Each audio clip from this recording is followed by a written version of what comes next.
Hari abantu banywa inzoga bazita ibyuma bavuga ko zibaha imbaraga zikabafasha gukomeza akazi cyangwa se zikabasindisha vuba kandi ku giciro gito.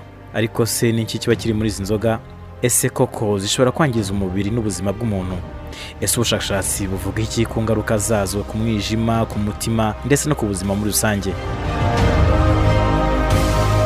Unyemerere tugaruke kuri izi nzoga ndetse n'icyo ubushakashatsi bugaragaza.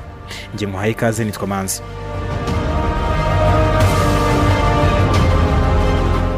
Hari ibintu byinshi abantu banywa buri munsi bazi ko bishobora kubagiraho ingaruka.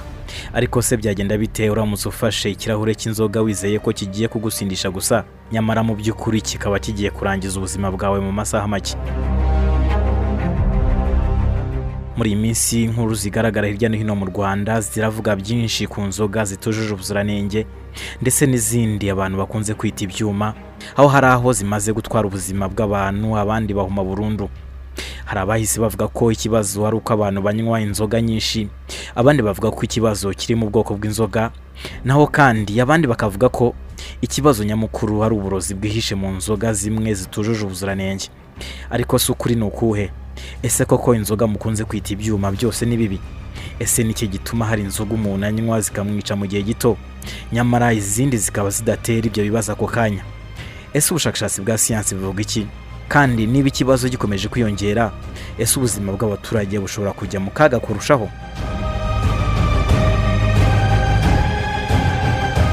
Ijambo ibyuma ntabwo ari izina rya siyansi, ni imvugo abantu bakoresha bavuga inzoga zikomeye, cyane cyane spiriti nka vodka, gin, whisky, rum, brandy n'izindi zifite urugero rwa alcohol ruri hejuru cyane, akenshi hagati ya volte hagati ya 35 ndetse na 50% cyangwa se kurenga.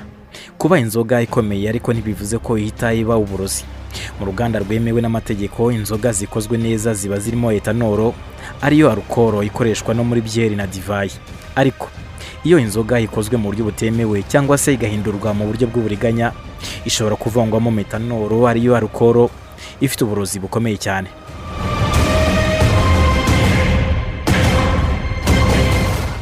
Abantu benshi bibaza ikibazo kigira kiti, ese metanol ni iki? Ubundi metanol ni ikinyabutabire gisa na etanol ku buryo umuntu usanzwe atapfa kubitandukanya mu buryo bw'ibara cyangwa se uko zihumura. Ariko umubiri w'umuntu iyo wakiriye metanol uyihinduramo uburozi bwangiza cyane ubwonko, amaso, umwijima n'izindi ngingo z'ingenzi. Niyo mpamvu umuntu ashobora gutangira yumva ko nta kibazo afite, nyuma y'amasaha make agatangira kuribwa umutwe bikabije, akaruka, akareba ibirorirori, muri make ntabone neza. Hanyuma uburozi bugakomeza kwangiza umubiri kugeza aho ushobora kumuviramo urupfu. Ishami ry'umuryango w'abibumbye ryita ku buzima WHO rivuga ko kunywa inzoga bifitanye isano n'indwara n'ibikomoka ku nzoga mu buryo burenga 200, harimo kanseri zitandukanye, indwara z'umwijima, indwara z'umutima, impanuka zo mu muhanda, ihohoterwa ndetse n'ibindi bibazo byo mu mutwe. Ikindi WHO ishimangira nuko nta rwego rwo kunywa inzoga rwavugwaho ko rutagira ingaruka ku buzima. Ibyo ntibivuga ko umuntu wese unywa inzoga ahita arwara ako kanya, ahubwo rivuga ko uko umuntu wanywa kenshi cyangwa se byinshi niko ibyago byo kugira ibibazo by'ubuzima byongera. Ariko ikibazo cyateye impungenge mu bihugu byinshi harimo n'u Rwanda si inzoga zemewe gusa, ahubwo nizo bita izitujuje ubuziranenge, ibyuma, izikorerwa mu bwihisho cyangwa se izahinduwemo ibinyabutabire bitagenewe kunyobwa. Izi nizo zagiye zigaragara mu nkuru nyinshi z'abantu bahumye cyangwa se bapfuye mu gihe gito cyane nyuma yo kuzinywa.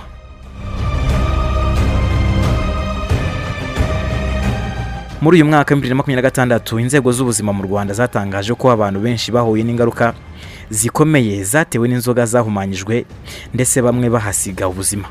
Ibyo byatumye inzego za leta zongera ubukangurambaga bwo kurwanya izi nzoga no gukaza ubugenzuzi. Abahanga mu bijyanye n'ubushakashatsi mu by'uburozi, toxicologist, bavuga ko ikintu gikomeye cyane atari izina ry'inzoga, ahubwo ari ibizigize. Inzoga ikozwe ku ruganda rwemewe ikubahiriza amabwiriza y'ubuziranenge, ibitandukanye cyane na yindi yakozwe n'abantu batabifitiye uburenganzira cyangwa se bashaka inyungu yihuse. Hari igihe kandi bamwe bakoresha metanol cyangwa se ibindi binyabutabire bihendutse kugira ngo bongere ubukana bw'inzoga cyangwa se bagabanye ikiguzi cyo kuyikora, nyamara bakaba bashyize ubuzima bw'abazinywa mu kaga gakomeye.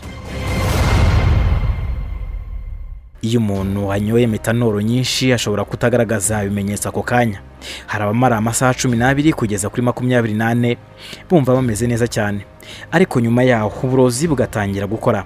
Amaso ni zimwe mu ngingo zibanza kwibasirwa, niyo mpamvu hari abarokoka ariko bagahuma burundu. Abandi bagira ikibazo gikomeye cyo guhumeka, amaraso akagira ubukana bwa acide kandi burenze urugero. Ubwonko bugatangira kwangirika, kandi iyo batagejejwe kwa muganga vuba bishobora no kurangira bapfuye.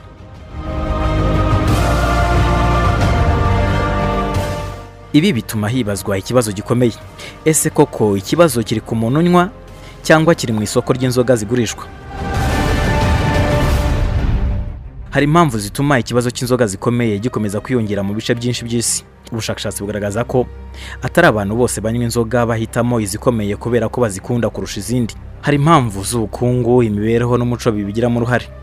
Mu bice bimwe umuntu ashobora kugura agacupa gato k'inzoga zikomeye ku mafaranga make kurusha ko yagura amacupa menshi ya byeri kugira ngo agere ku rugero rumwe rwo gusinda. Abandi bavuga ko bazinywa kugira ngo zibageze aho bashaka vuba, mu by'urubyiruko rw'iki gihe bita kujya hayi, mu gihe hari n'abizera ko zibafasha kwikiza umunaniro cyangwa se ibibazo byo mu mutwe. Ariko abaganga bavuga ko ibyo ari ukwibeshya, kuko nubwo inzoga zishobora gutuma umuntu yumva aruhutse mu kanya gato, uko igihe kigenda ni nako bene izo nzoga zirushaho kwangiza ubwonko n'imikorere isanzwe y'umubiri.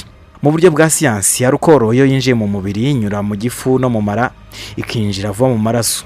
Mu minota mike iba yamaze kugera mu bwonko. Niyo mpamvu umuntu utangiye kunywa atangira guhindura imyitwarire. Hari useka cyane, hari urakara, hari utangira kuvuga amagambo menshi, hari n'utangira kugenda dandabirana. Ariko icyo abantu benshi batamenya ni uko ubwonko butangira kugabanya ubushobozi bwo gufata ibyemezo no gusuzuma neza ibintu mbere y'uko yumva yasinze. Niyo mpamvu ku basinze bashobora kugira impanuka nyinshi zo mu muhanda, imirwano n'ihohotera, ndetse bagashobora no kugira ku rwego rwo gusinda bikabije.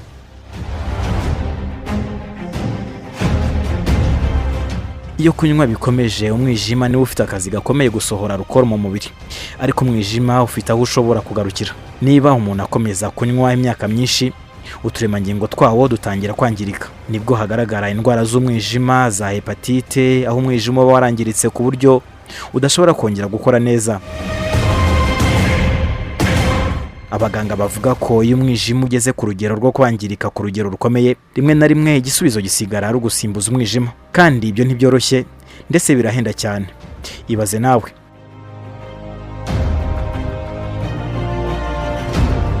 Ubushakashatsi bw'ikigo mpuzamahanga gishinzwe ubushakashatsi kuri kanseri IARC bugaragaza ko alcohol iri mu binyabutabire bishobora gutera kanseri ku bantu. Ibyago byongera cyane cyane kuri kanseri yo mu kanwa, umuhogo, igifu, umwijima, amara n'ibere ku bagore. Abahanga basobanura ko alcohol ishobora kwangiza uturemangingo, ikabuza umubiri kwisana neza, bityo ibyago byo kugira kanseri bikiyongera uko imyaka ishira. Ikigeretse kuri ibyo kandi hari n'ingaruka ku mutima. Hari abantu bakeka ko kunywa inzoga zikomeye bituma umutima ukora neza. Nyamara ubushakashatsi bugezweho bwerekanye ko kunywa alcohol nyinshi bishobora gutera umuvuduko ukabije w'amaraso, guhindura uburyo umutima utera no kongera ibyago byo kugira stroke cyangwa se indwara z'umutima. Ibi ni bimwe mu bituma abaganga benshi batagikangurira abantu kunywa inzoga, bavuga ko zigira akamaro ku mutima, ahubwo bagasaba kugabanya cyangwa se kureka kuzinywa. Ku rwego rw'ubwonko, alcohol yangiza uburyo umuntu atekereza, yibuka kandi agafata imyanzuro. Umuntu maze imyaka myinshi anywa cyane ashobora gutangira kugira ikibazo cyo kwibagirwa, kutabasha kwiga ibintu bishya, ndetse bamwe bagahura n'indwara zo kwiheba, guhangayika cyangwa se kugirana amakimbirane n'abandi.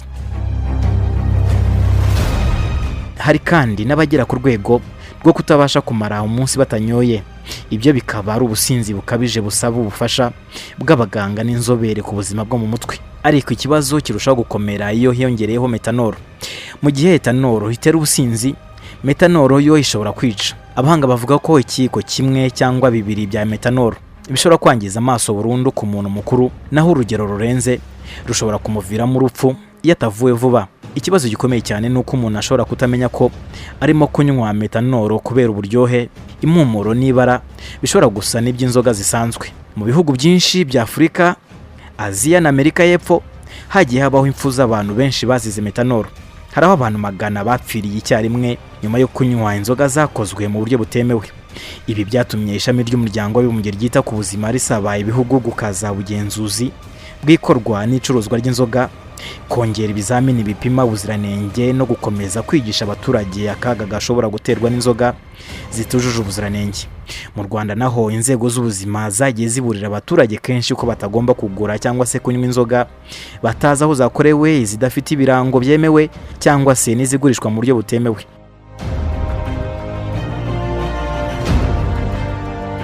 Polisi y'u Rwanda n'izindi nzego zagiye zifata zinamena inzoga nk'izo mu rwego rwo kurinda ubuzima bw'abaturage. Ariko ikibazo kiracyahari kuko hari abazifata, hari n'abandi bakomeza kuzenga rwihishwa.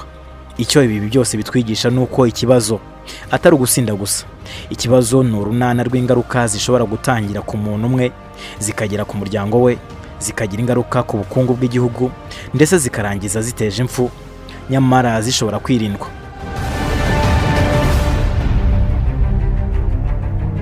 Iyo usesenguye ubushakashatsi bwakozwe n'umuryango w'abibumbye wita ku buzima WHO, ibigo by'ubushakashatsi n'abaganga b'inzobere mu by'uburozi toxic, usanga bose bahuriza ku kintu kimwe: gukemura ikibazo cy'inzoga zikomeye n'izitemewe ngo ntibisaba gufata abacuruzi gusa, ahubwo bisaba ubufatanye bw'inzego za leta, abaganga, inganda zikora inzoga, abashakashatsi, itangazamakuru n'abaturage ubwabo.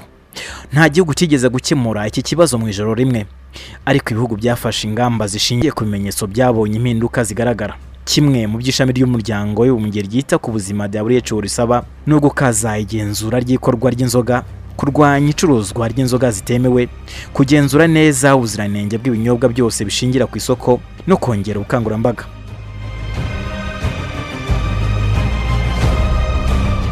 Abahanga bavuga ko abaturage bagomba kwigishwa ko ikintu gihendutse cyane kidahita kiba cyiza. Hari igihe amafaranga make umuntu ashaka kuzigama ahinduka igihombo gikomeye kuko ashobora kwishyura amafaranga menshi kwa muganga cyangwa se akabura ubuzima burundu. Abaganga nabo bagira inama abantu kumenya ibimenyetso by'uburozi bwa metanol. Niba umuntu amaze kunywa inzoga agatangira kureba ibirorirori, akumva ububabare bukabije mu mutwe, akaruka cyane, agahumeka nabi cyangwa se amaso agatangira kutabona neza, ibyo byose ibimenyetso byo gusinda bisanzwe. Ni ibimenyetso bisaba kujyanwa kwa muganga ako kanya. Gutegereza ngo umuntu abanza aryama asinzire bishobora gutuma uburozi bukomeza kwangiza umubiri ku buryo kandi butavurwa. Hari n'ikindi kibazo kandi kidakunze kuvugwa cyane kijyanye n'ingaruka zo ku muryango. Ubushakashatsi bwerekana ko kunywa inzoga nyinshi bifitanye isano no kwiyongera kw'ihohotera rikorerwa mu ngo, amakimbirane, ubukene, guta amashuri kw'abana no kugabanuka k'umusaruro mu kazi. Bivuze ko ingaruka z'inzoga zitagarukira ku muntu uzinywa, ahubwo zigera ku mugore cyangwa se umugabo we, ku bana be, ku muryango mugari ndetse no ku gihugu. Ku bukungu nabwo igihombo kiba kinini. Leta ishora amafaranga menshi mu kuvura abarwayi, mu gutabara abakora impanuka, mu guhangana n'ihohoterwa n'ibyaha bifitanye isano n'ubusinzi ndetse n'umusaruro w'igihugu ukagabanuka kubera ko abantu benshi batabasha gukora neza cyangwa se bakarwara igihe kirekire. Niyo mpamvu abanga bavuga ko amafaranga ashorwa mu gukumira ikibazo aba make cyane ugereranije n'ay'igihugu gishobora gutakaza mu kuvura no guhangana n'ingaruka zacyo.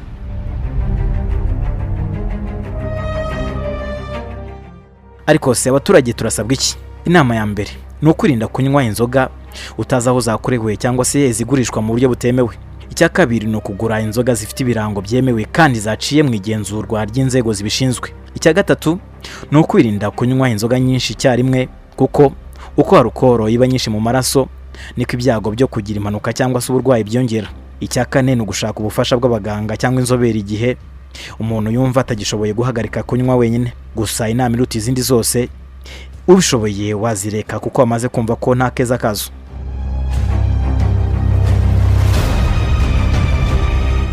Ikibazo rero si icyejo cyangwa icy'umuntu umwe, ni ikibazo cy'ubuzima rusange. Buri muntu ugura inzoga atazi inkomoko yazo ashobora kuba ashyize ubuzima bwe mu kaga. Buri muryango ucecetse ku kibazo cy'ubusinzi ushobora kuzisanga wishyura igiciro gikomeye mu gihe kizaza. Ariko inkuru nziza nuko igisubizo gihari. Ubushakashatsi burahari, ubumenyi burahari, amategeko arahari, n'inzego zibishinzwe zirahari. Igisigaye nuko buri wese afata icyemezo cyo kurinda ubuzima bwe nubwo abakunda. Icyemezo cya nyuma kiri mu maboko yacu twese. Guhitamo kunywa neza cyangwa kwirinda, kugura ibinyobwa byemewe no kwamagana inzoga zitemewe ni intambwe nto ishobora kurokora ubuzima bwinshi, kuko amaherezo nta kintu gifite agaciro kuruta ubuzima bw'umuntu. Ndagushimiye cyane.